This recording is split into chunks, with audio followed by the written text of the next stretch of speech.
Senin hiç aşkın nefrete döndü mü?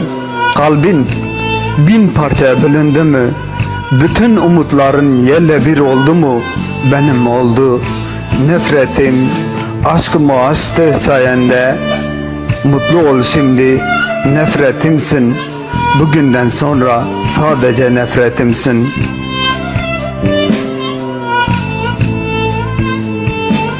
Senin hiç aşkınla alay edildi mi? Verdiğin paha biçilmez sevginle hunharca, vicdansızca oynandın mı? Hiç. Ben yaşadım bütün bunları sayende. Ben yaşadım. Nefretim aşkımı aştı sayende. Mutlu ol şimdi. Nefretimsin bugünden sonra. Sadece nefretim.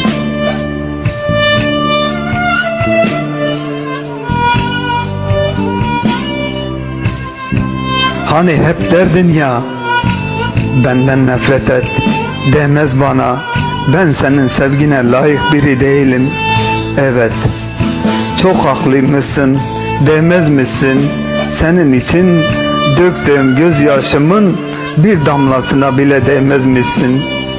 Nefretim aşkımı aştı sayende. Mutlu ol şimdi, nefretimsin.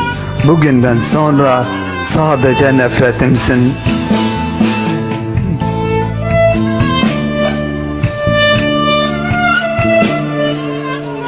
Sen hiç bir nebze olsun beni sevdin mi? Palyaçoluğu oynadın mı? Tövbe haşa. Ona kul köle oldun mu? Hayatta en çok korktuğun şey onu kırmak, üzmek, incitmek oldu mu? Ona bir kez sarılmaya, elini tutmaya kıymadığın oldu mu hiç? Canını yakmadan korktuğun için, onu ölesiye sevdiğin için kendinden nefret ettin mi hiç? Ben ettim. Nefretim aşkımı aştı sayende. Mutlu ol şimdi, nefretimsin. Bugünden sonra sadece nefretimsin.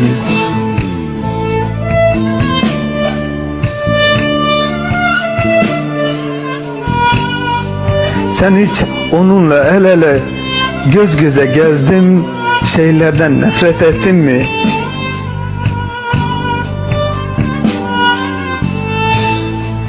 O şehrin adını duyduğunda bir değil, bir damla gözyaşı döktün mü? Kalbin onu sevdi diye kalbini kör bir bıçakla sökmek geçti mi aklından?